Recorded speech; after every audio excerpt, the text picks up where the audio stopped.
Yes, I did hear you, Nellie. Yeah. Okay. So this is the Global Education Conference. This is November 17th. It's the second day of the conference and the 301st Learning Together session, episode. Something we've been doing for 5 years.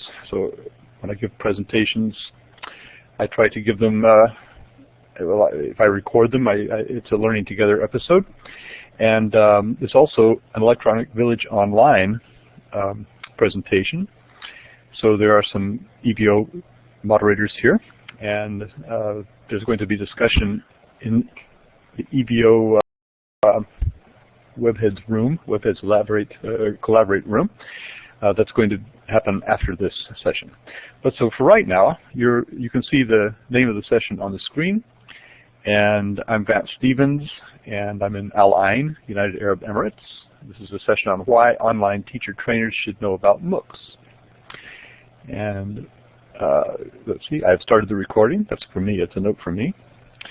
And thank you to our sponsors and supporters. These are people who are sponsoring the Global Education Conference, one of the nicest conferences to occur online during the year. So, Emily's asking if I can mute her. Okay, I will do that. There you go. Okay. Okay, so anyway, I see that's interesting information. She can't mute herself if I've clicked her mic on. Okay, excellent to know. So anyway, to carry on with my presentation, let's see. If you want to put a little thingy where you are in the world, I'll see if I can start by putting one where I am. Oh, it's not going.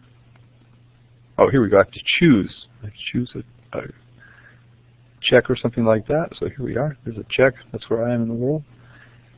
Anybody else want to do that?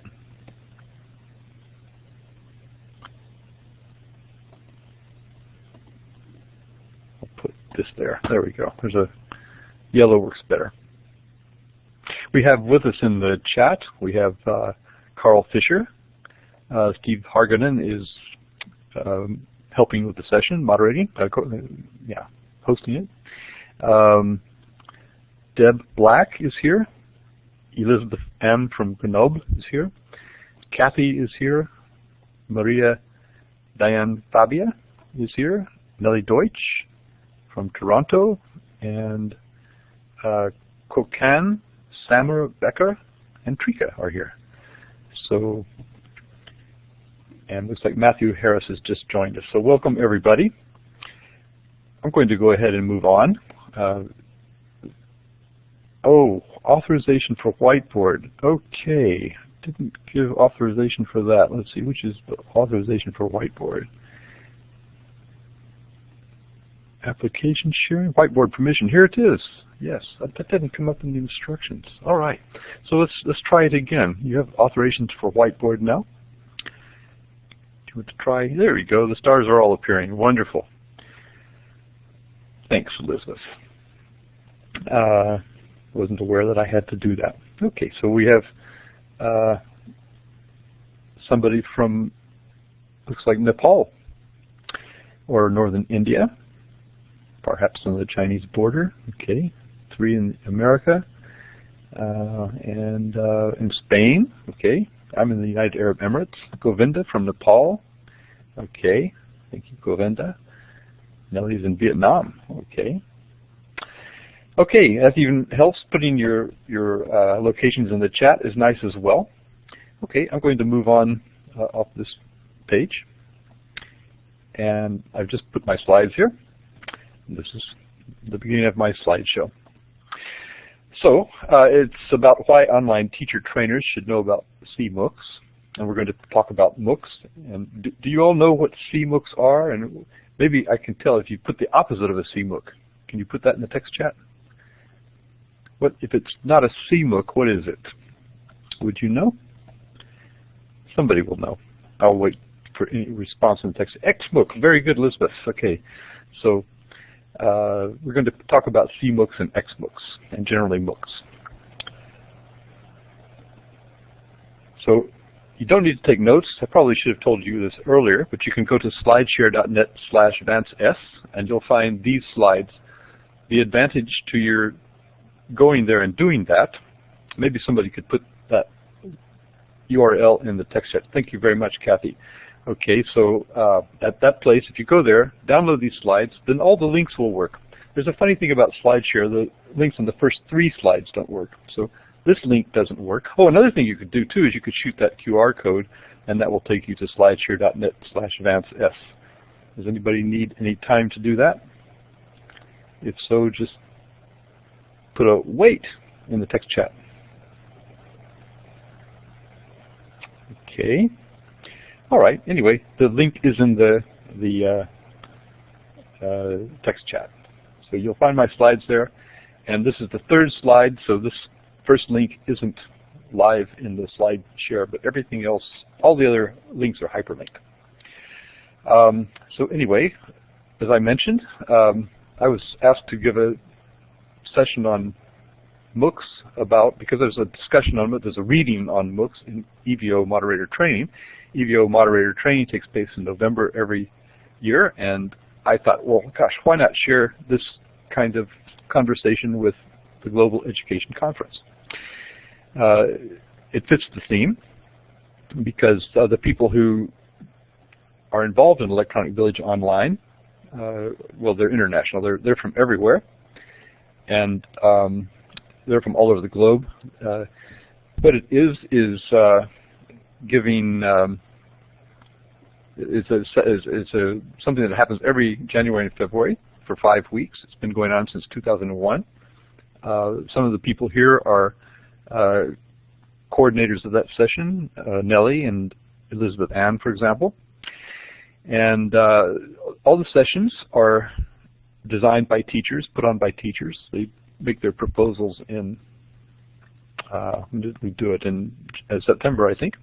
And basically the training takes place in November, and then we have December to get our sessions ready, and after that, January and February, people can, there's a call for participation, and then it's free for anybody around the world to do it. It's a great event, 5 weeks, and something that Global Education Conference does in 5 days. It helps people for free. So as far as the moderator training is concerned, the training is kind of designed to make sure that the sessions that enter the call for participation will be up to standards. And standards is, it's not like we have written standards, but just that they're viable, I should say. Since we invite educators to do, actually educators can do what I like about EVO is I can do things that I can't really do in my workplace. I can be really innovative. So I like that kind of thing. But the training for the moderators isn't really just to teach them something they probably already know, but it's to model how training might be conducted online. And so one such model is MOOC, and that's how it came up in the training for this month, I should say, this week actually, because we're in week 3 now. Okay, so what's a MOOC? You probably already know, but if you're on the slides, you could explore these links if you like. The page that you see displayed there is the last link, and it kind of explains the history of MOOC, which we can have a look at in a little bit more detail.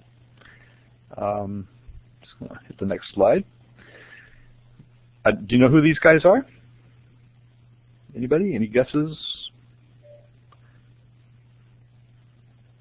The guy on the left, the guy on the right. Nellie knows. Nellie is definitely, Nellie interviewed Brian Alexander, and Dave Cormier is the guy on the right, and well, both of them are credited with inventing the term MOOC, and that came about because they were both involved in the MOOC, the first, what came to be known as a cMOOC. The first MOOC by that name was, that name was coined as a result of their involvement in the Connectivism and Connective Knowledge MOOC that started that year. That was put on by Stephen Downs, George Siemens, and Dave and anybody else? I can't remember all the. I think that was basically it. Jeff LeBeau was involved, and well, there's a lot of run up to it. The thing about that MOOC was that when they put it on, before they knew it was going to be massive, they didn't know how many people they would get.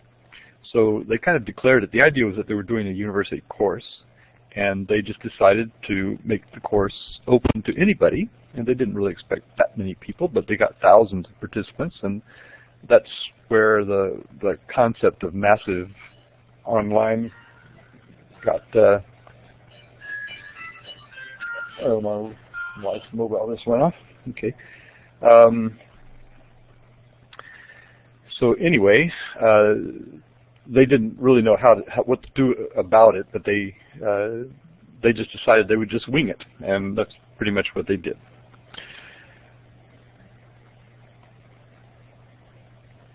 Okay, so anyway, yes, Nellie was saying that they were both at the first ever Moodle MOOC that she organized in 2013. So for the next slide, the question is, were there MOOCs before 2008? And that's a good question. If you click on one link on this page, I would take the middle one, the one that's at the bottom of, well, you could read that page a little bit more clearly if you click on that link. So some people say that Allison is the first MOOC. If it is a MOOC, it's actually kind of more like more like the Khan Academy, where you go, or Coursera or something like that, where you go and sign up for courses. But sometimes it's claimed that Mike Frierick was the first person to have a MOOC. Nellie mentioned in a conversation earlier, in fact she's putting stuff in the chat about it, okay, so she had participated in a MOOC by Lee Blackall in 2007, and there was a course that year also by Dave Wiley, and both of these, well, the word proto-MOOC has been used, it's appearing in the literature. Yeah, exactly. They didn't call it a MOOC because the term MOOC wasn't invented until 2008. But were there MOOCs before then? I put the EVO, Electronic Village Online, logo in the upper left-hand corner because it's arguably been a MOOC since 2001. That's when they started. So more about Lee Blackall, who put that,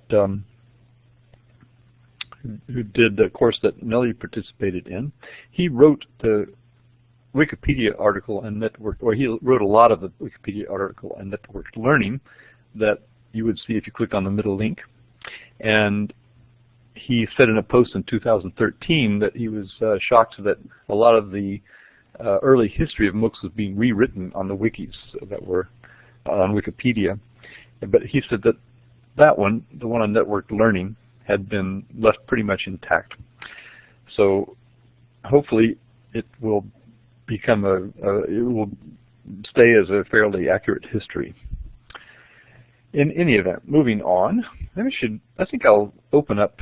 I'll go ahead and open up the microphones. I'm going to just allow the microphones. Okay, so now, if you want to use one, and I know there are a lot of talkers. There's a lot of mics. By default, they left 6 microphones open.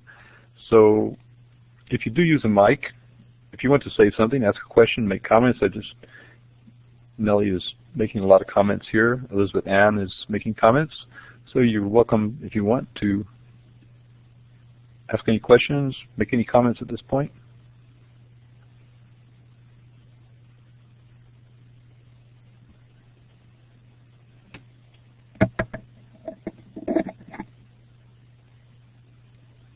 Okay, I don't hear any, so I'll continue.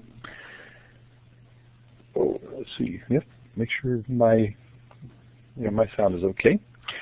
All right, so and Carl, you're welcome to make comments. It says if you have a question there, do you use 1 or 2 MOOCs specifically, or bits and pieces of numerous MOOCs? Is it difficult or even possible to take bits and pieces from more than one MOOC? I'm not sure if you have a If you want to say that question, go ahead, Carl.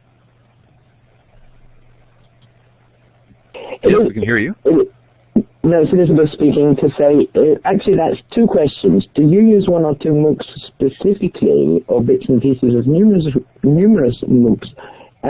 I think that's about EVO, isn't it, Carl? In which case, no, it's totally created by the participants, the EVO moderators. Yes, exactly. And yeah, we're going to talk about if we're a MOOC, what a MOOC would be. So that's coming. Yeah. Okay. But anyway, feel free to grab the mic if you want, and if you do use the microphone, please wear a headset or mute yourself when not talking. Vance? Release the mic when you're finished. I think that Carl is asking a very Carl is asking a very, very good question that I hadn't thought about, because on the EVO sessions there are lots of sessions. So would you call each session a MOOC? Well, sessions call themselves MOOC. Like Nellie has several MOOCs. I call the last couple of sessions I've run, I called them the Multiliteracies MOOC and the Minecraft MOOC. Now, I joke a little bit. Sometimes I write the M with a small m, meaning it's a minuscule online course. So it's not really, I mean, to be a MOOC, a massive online course, it has to have what's that called? A reaction, a sustained reaction amongst the people. So it has to reach critical mass. That was the word I was looking for. So there has to be a mass of interaction that would actually allow the kind of learning that will take place in MOOCs, which we're coming to in the presentation. So yeah, so maybe I think by definition a MOOC is a massive open online course. It means we don't really call our sessions courses, but they are courses. So each one would be a MOOC if it's massive enough, or minuscule if you like to use that as your M. Okay, so does that answer that question? So we're going to talk a little bit about why, what are MOOCs? They're massive, open, online courses. Because they're courses, they have syllabuses. Massive scales, that's one nice thing about, as you can see in the diagrams, this is a diagram from Stephen Downs in an Alan Levine posting. A really nice diagram because it illustrates quite well why one person communicating to many does not scale. You know, it breaks when it gets up to too many people. So the concept that they started, he and George Siemens and Dave Cormier started in 2008, is something that deliberately aggregated the content of the people in the mix. So that scales. You can actually run a course if the teacher does not have to be, if one person does not have to interact with each of the others. It scales. And it makes use of abundancy versus scarcity. So when you have one person managing anything, there is by definition scarcity. But abundance is where everything is assumed to be available. You can connect as you like and draw from the abundance of what's in the environment. So that's also something that needs to scale. So that's one of an advantage of MOOCs, is that it allows you to access the abundance of information that's in your network, for example. Okay. The definition of open is debatable. Yes, indeed. That's the thing. There's actually a good slide that a good thing that I should have used. It was it is MOOC, and each element is debatable. So it yeah. So that's true. Okay. So anyway, another thing that MOOCs have in common is that they are, well, they used to, the first MOOCs were definitely connectivist. That is, the ones that people started in the early days were connectivist, meaning that they connectivism is a learning theory for the digital age, which means that it takes advantage of the things that we just mentioned, the ability to interact, network with one another. In the conclusion of George's article, he starts, the pipe is more important than the content within the pipe. So in other words, the content is not the critical thing, it's the connections that you make that allow you to get at the information that's in the network, get at the knowledge that's in the network, actually. There's a big difference between knowledge and information. There's a lot of debate over all these topics, actually. Does anybody want to comment? Hello, everyone. Being a daughter of the MOOCs myself, I strongly agree with this because especially today, when we are learning things that we don't know when we're going to need, I am very much in favor of this type of books, because you never know when you're going to use this thing, and sometimes the things that someone is talking today here is not applicable, but it will be eventually, or maybe not, but you get to know people and inspire, and well, that's what I take about this. Yeah. Hi, Maria. Maria is a person who is active in Hello Little World. Actually, she was my co-presenter at the last GEC conference, I think. We talked about the kind of learning that's possible in these online environments. So nice to see you here. Okay, so anyway, oops, double click there. How MOOCs work is difficult to understand because it's ineffable. You really have to experience the MOOC in order to know how it works. And the page I have up here is the Rhizomatic Learning MOOC that was run by Dave Cormier recently, 2014. And he's been writing a lot, actually, since 2008 or something like that about the, I don't know how far it goes back, but some of the seminal articles on community as curriculum come from there. And the community as curriculum means that the community creates the curriculum. The community in that network starts steering whatever plan you have for your course.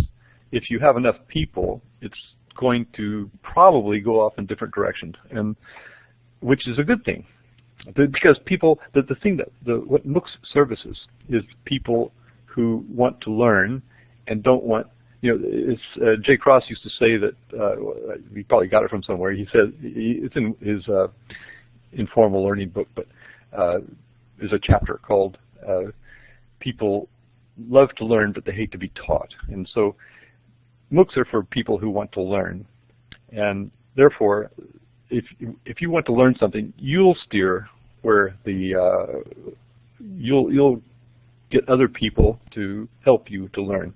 So that's how they work.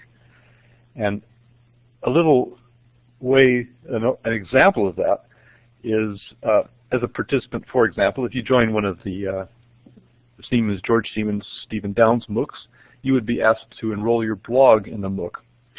Or if you don't have a script that will handle this, you could just ask people to blog, and then they can tag relevant posts with the MOOC tag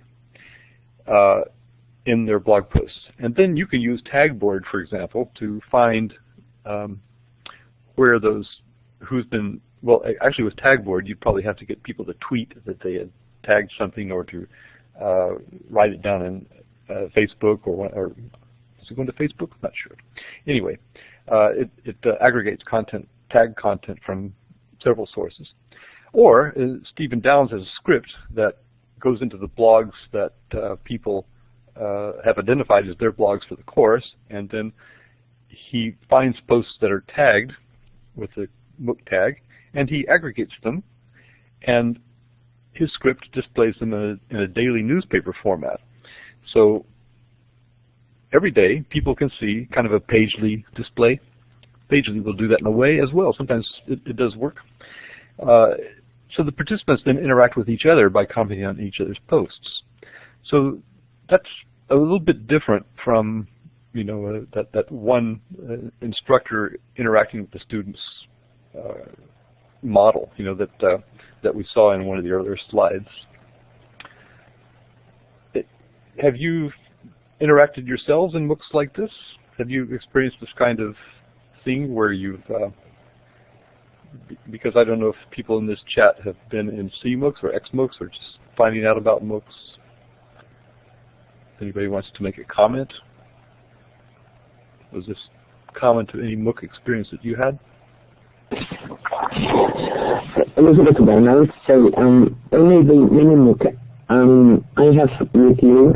I have tried twice to join cMOOCs and I really didn't get very far, but I did join an xMOOC on pronunciation by Lancaster University, which was absolutely brilliant with a lot of moderators. That's my experience. Okay. I don't tend to get very far in cMOOCs either because I just go and learn whatever I have time to learn. If you want to learn something, like a scripting language, like about pronunciation, a skill, then an xMOOC is the obvious choice because you will learn that skill. Any other experiences? Yes, Kathy's asking me to continue my slide presentation because she wants to know more about xMOOCs. Okay. Okay, yes. Maria is saying that C is for Connectivism MOOCs, and xMOOC actually comes from edX. We'll go on. We'll carry on. Well, I'll get to a couple of other things. Dave Cormier has some steps in coping with MOOCs. If you get into one of these MOOCs where, like Elizabeth and I both are having, you never know where you are in this MOOC. It's really chaotic, which is very nice because learning should be chaotic. You have to resolve chaos in order to learn, if you really want to learn. If you want to go up in the upper echelons of Bloom's taxonomy, you've got to be dealing with chaos. Orient, declare, network, cluster, and focus. So there are 5 weeks in a EVO session, and generally I pattern one reason I call my sessions MOOCs is because I really plan to do them in this manner. The first week is for orientation. The second week we start finding out who each other is and why they're there. Then we network, and what that usually means is we kind of try to go out into the wider network somewhere. For example, with Minecraft MOOC, we joined a Canvas course in Minecraft last year. There are so many ways you can find people to network with, or just network.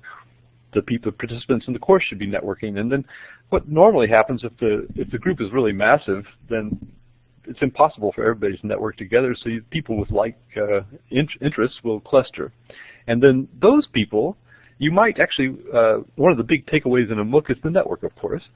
So you're getting the pipes, not necessarily content within the pipes. You're getting content through the pipes, but MOOCs help you develop your pipes so that you find people to cluster with, and then keeping those pipes going after the MOOC, that's where you start to focus and you'll start developing projects, collaborations, etc. Okay, so if I'm missing something in the text chat, please feel free to grab a mic and just ask a question, make a comment. We're more than half through the slides. I like to have discussions. In fact, after this, we're having the EVO moderators have the option of breaking away into another space to continue the discussion.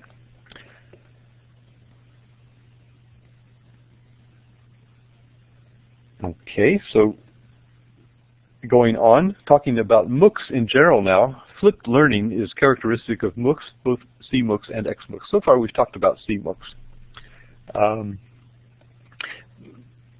There is a Wikipedia post on Flipped Classroom which says, or attributes to Salman Khan, the first flipped learning on a massive scale. So it's kind of a famous story that he wanted to teach one of his relatives something, so he started math, physics, or something like that, and so he started making videos to help him understand the concepts, and this got incorporated into his Khan Academy courses. So cMOOCs and xMOOCs both do this, but we're going to talk in a minute about the very significant differences between the two. So here's a slide showing, I don't know if you know who's in this first picture? Would you happen to know either of these guys? The two guys in the picture? Okay, the guy on the left is named Sebastian Thrun, and Torvald is his collaborator. Anyway, we're going to get their names in a minute. If you click on the link to the Wikipedia article, you can read where it says that what I just said about flipped learning. So that's informal flipped learning. What you might do in your EVO session or might make to help your students in the classroom is one kind of flipped learning. Another kind has big studio backing behind it, and we'll talk a little bit more about the xMOOC that Thrun and Norveg. I'm losing it. Okay, anyway, we're going to talk about them in a minute. Peter Norvik, that's it. So for a lot of people who, the Norvik and Torvald, the Thrun and Norvik model is one that many people associate with MOOCs. And Sebastian Thrun went off to start Udacity from his experience in Stanford, putting on this big, massive MOOC in artificial intelligence. And then edX eventually appeared, and George Siemens made a little post, which you can click on his link there, about he gave these kinds of MOOCs the names xMOOCs. We'll look a few slides from now a little bit more about those two. Okay, so Thrun and Norvig, the MOOC that they did in artificial intelligence was really a quantum leap from the cMOOCs that had been run earlier with thousands of participants. This one, I don't know how many it had. Maybe it says in that article there, but it had multiple thousands of participants. And it also had Amazon had developed an algorithm which would mark the participants' tests. That is, they were assessed at certain stages in the artificial intelligence course, and they were actually able to award credit for the course. It was done carefully, and it really was on a massive scale. And it got a lot of attention when it was, it first came out. It really took MOOC up a notch. So, and Sebastian Thrun quit his job at Stanford, his tenured position, and he went to work for Google, actually, and then from there he started his own company called Udacity. And so Coursera is another of these kinds of MOOCs, a place where you can go and you can find things that you want to learn. It's very useful, really. George Siemens said that if he were to start a course, he was talking to some graduate students in South America somewhere. He said he told them a little about his teaching theories, and then he said if he were going to start a course as a professor, he would, instead of spending a lot of time preparing materials for it, he would find the Coursera counterpart to that and have his students go enroll in Coursera because the materials were so good. And then in his class, he would deal with the interaction, the connectivist. Well, anyway, he would put people together in ways that they would then synthesize, perhaps produce things. But he would spend time doing that, and they would get the course itself from Coursera. So no problem with mixing C's and X's here. But this post is one that somebody posted and said he was confused because he got into an xMOOC and was expecting a cMOOC. And he said that, he made a little joke here, he said that before MOOC was pronounceable, now it looks like it's getting unpronounceable now. So he was trying to reconcile the cMOOCs and the xMOOCs. So, oh, and by the way, of course, if you just joined us, you can go to slideshare.net/VanceS. Maybe someone could put that link back there again. You can get these slides, so if you want to click on a link, like the degree of freedom at the bottom of the page. You can click on that link and you can follow as we're going along in your own browser in greater depth. And of course you can download the slideshow. It's there at slideshare.net/VanceS. So I mentioned the post that George Siemens prepared called xMOOC, ? And he said, our MOOC model emphasizes creation, creativity, autonomy, and social network learning. The Coursera model emphasizes a more traditional learning approach through video presentations and short quizzes and testing. Put another way, cMOOCs focus on knowledge creation and generation, whereas xMOOCs focus on knowledge duplication. So I wonder if that goes with what Elizabeth experienced, or if you have any comments about that. Obviously, I do Elizabeth again, because that's absolutely exactly the case. And the thing is that in Bates' article, he says that there are less personal interaction in the cMOOC.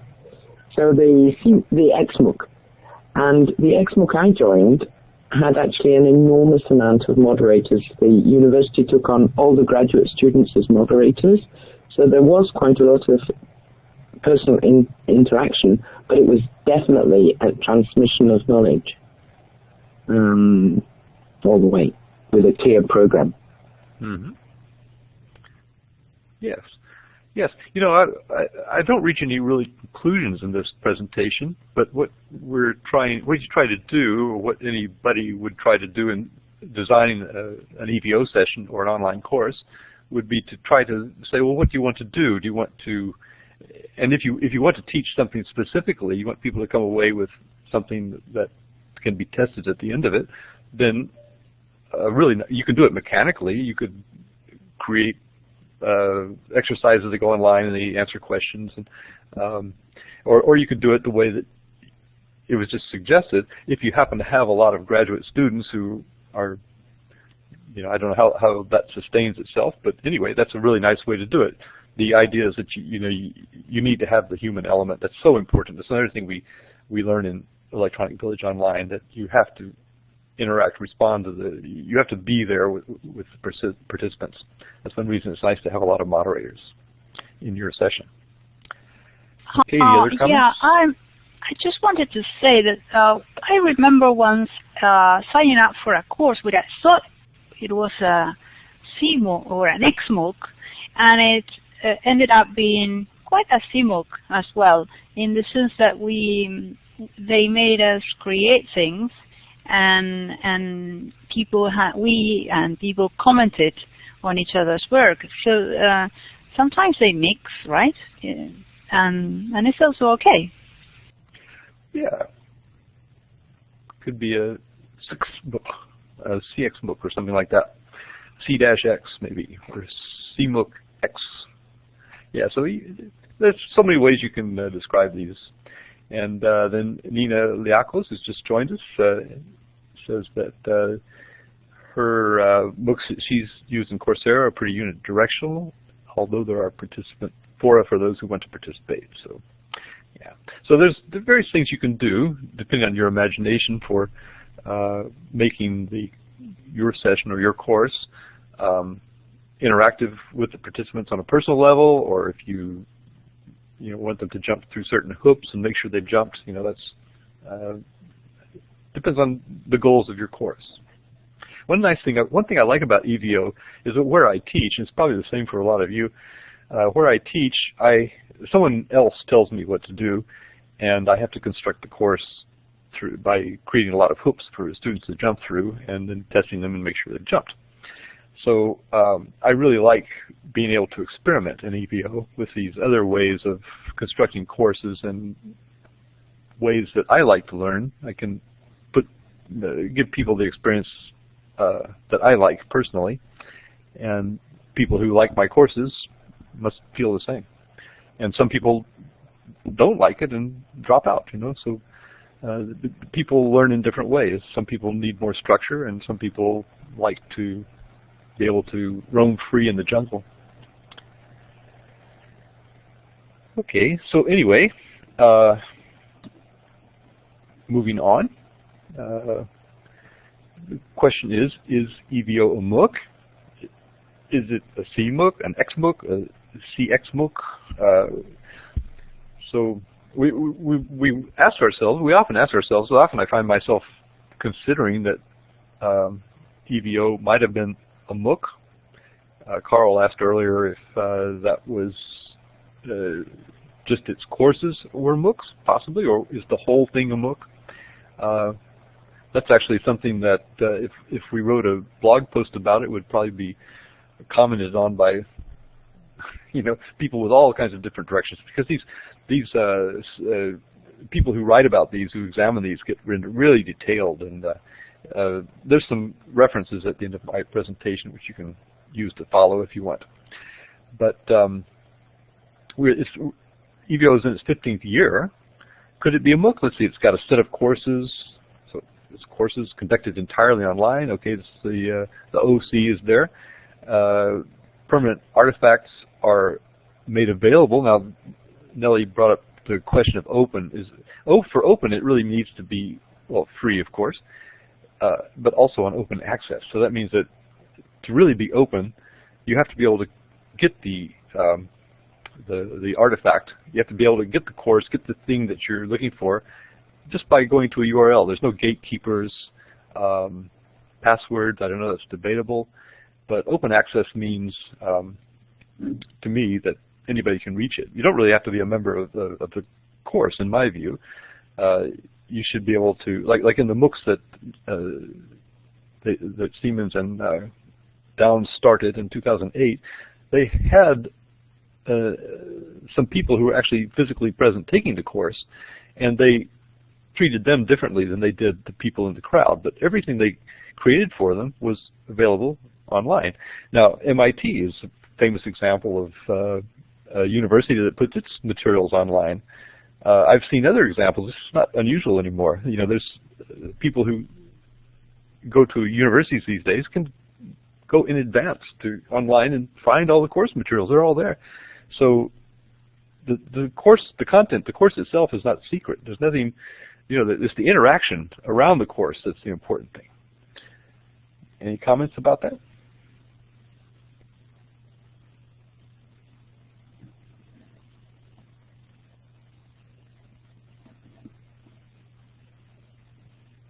So it's not an unusual model. It's being done, actually, that the course materials themselves are often on open access.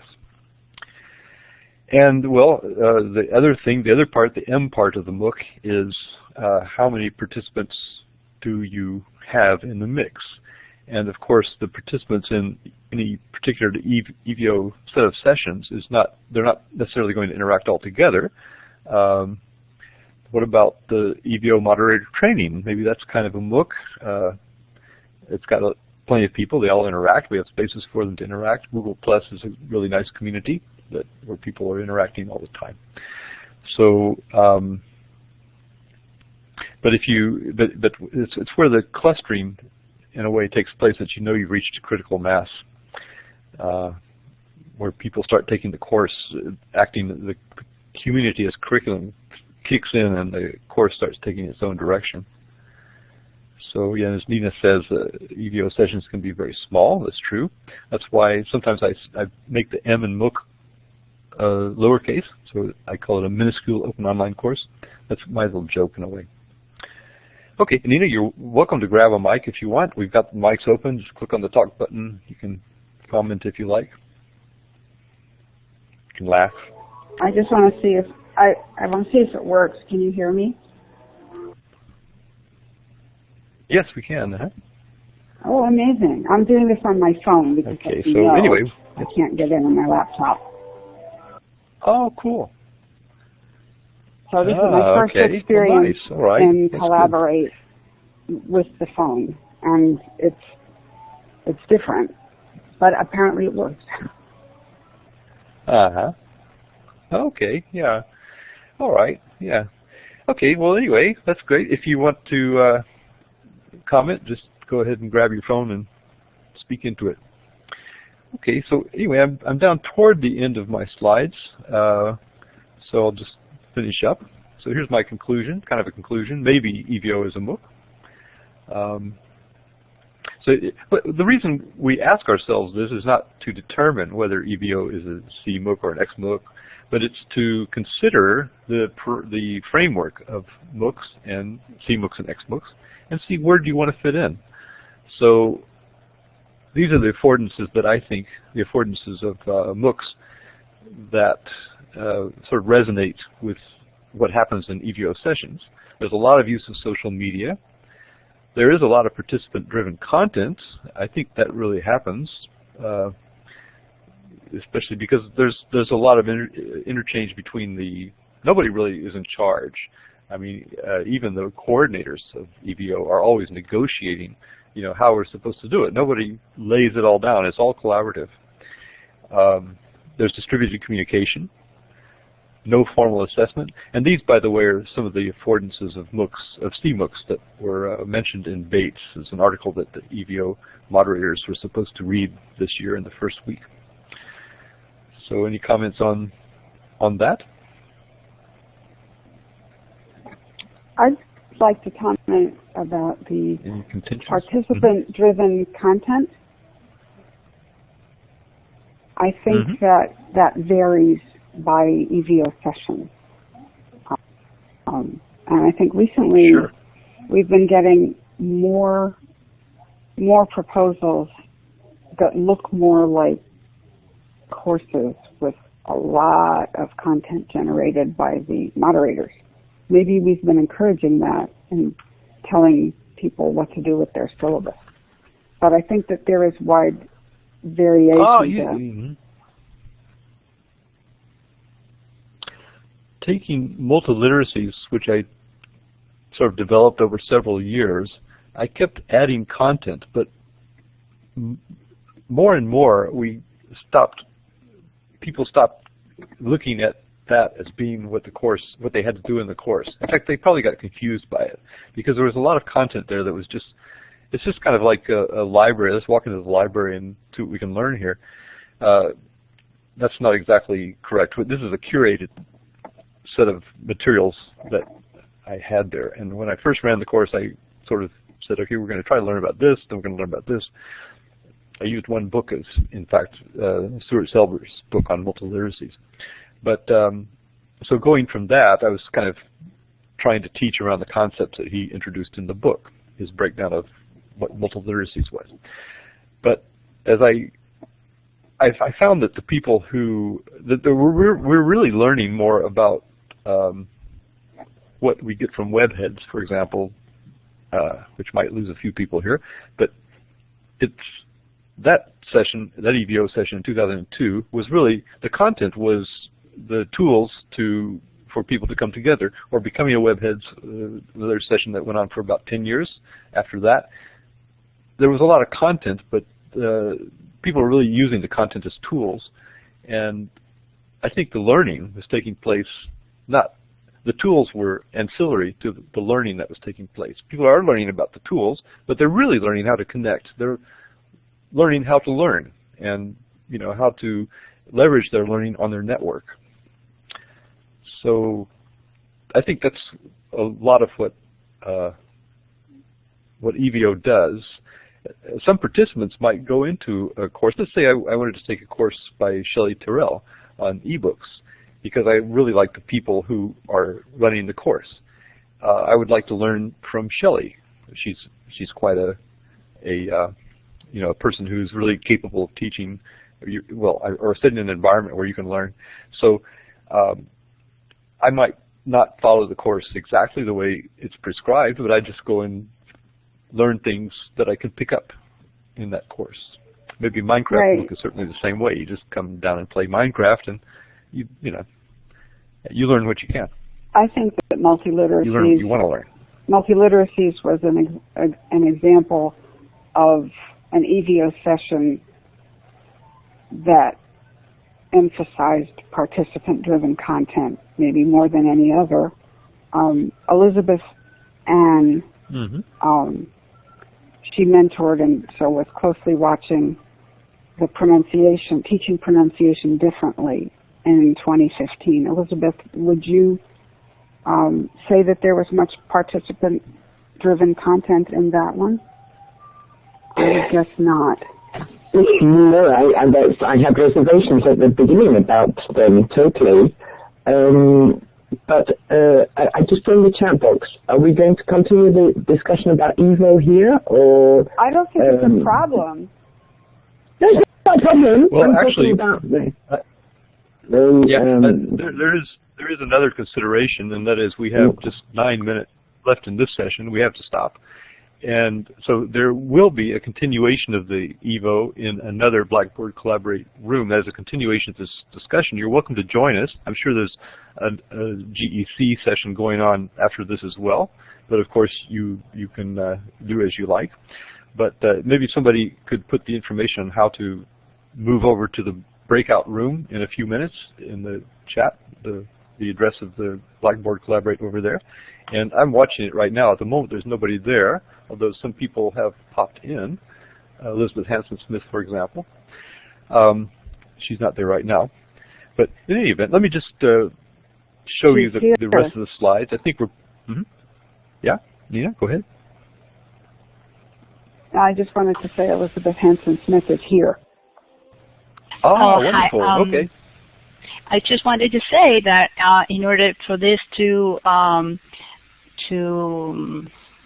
generate an archive, I need, when this finishes, I need everyone to leave the room. But someone probably should paste the link of the next session in the chat so that before you leave, you are automatically redirected to the room where you will continue the conversation.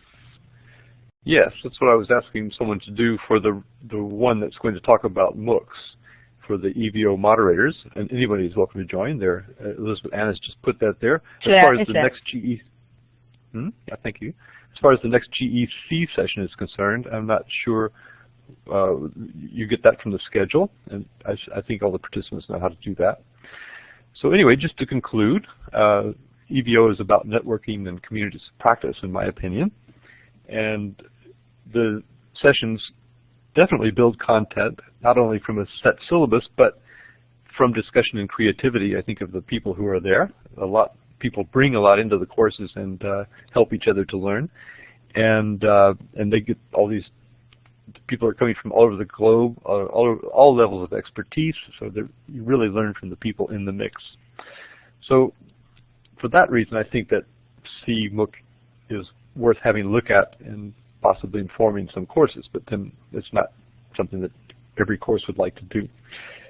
So let me just hit the next couple of slides, because there's a bibliography here, which if you go to slideshare.net/VanceS, you can find these links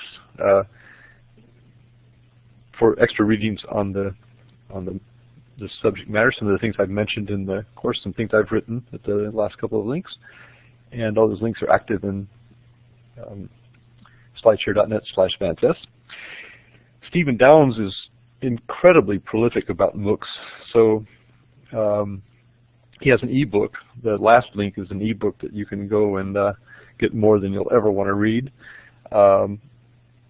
He was keeping track very seriously about posts about MOOCs. So he had about 500 of them when he stopped doing that maybe a year ago or a year and a half ago or something like that.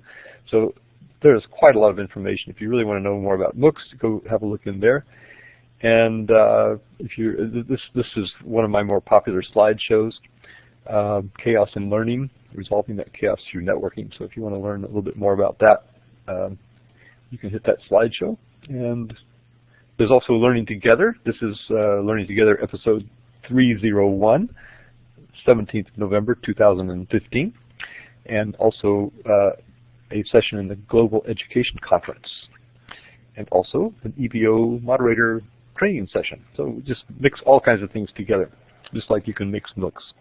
So if you want to join us, though, every week we do something like this. So if you hit these links and these slides, you can find out where a lot of the people here hang out weekly, usually on a Sunday. And finally, thank you very much. And there's just some more links about who I am, my email address, and again, you can have that if you download the slides or just go find them online, slideshare.net/VanceS. So, well, we have 5 minutes, so if anybody has anything more to say, we can. The way I usually do this is I leave the mic open as long as it's being used, and stop the recording when it's not. And then, but welcome to hear from you. Any reactions? Vance? Maria, thank you. Vance, I just wanted to say that Kurt Bonk has a new book out on MOOCs that anyone might find interesting. I have it. I think you can also download it. He's got a lot of free things.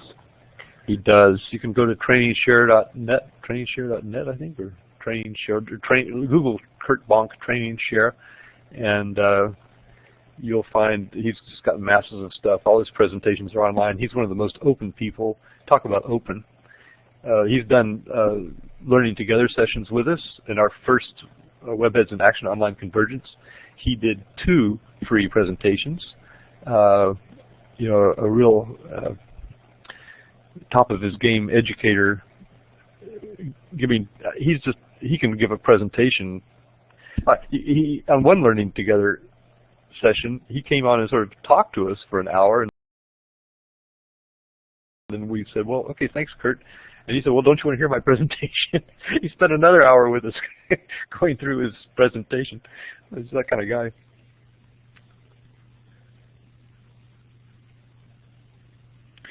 Okay, well, anybody else?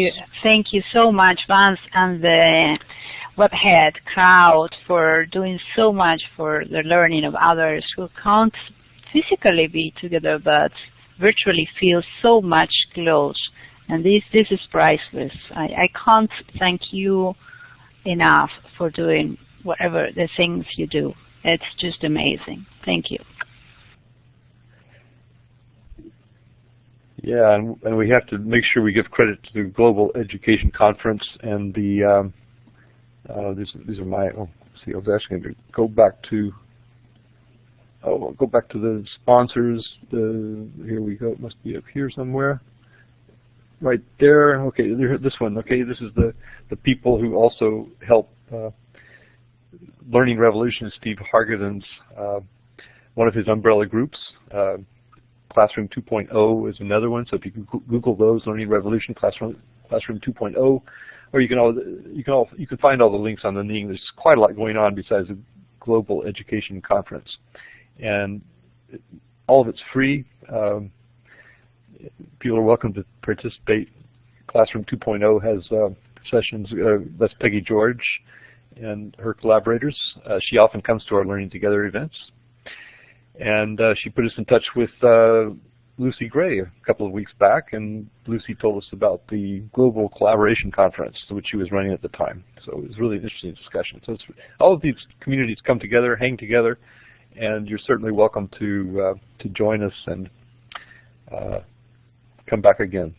So hope to see you in the future. I guess I'm going to have to stop the recording. We're coming up upon the next to last of the hour. 6:59 is the timestamp in the text chat. So thanks a lot. Vance Stevens from Al Ain, UAE, signing out.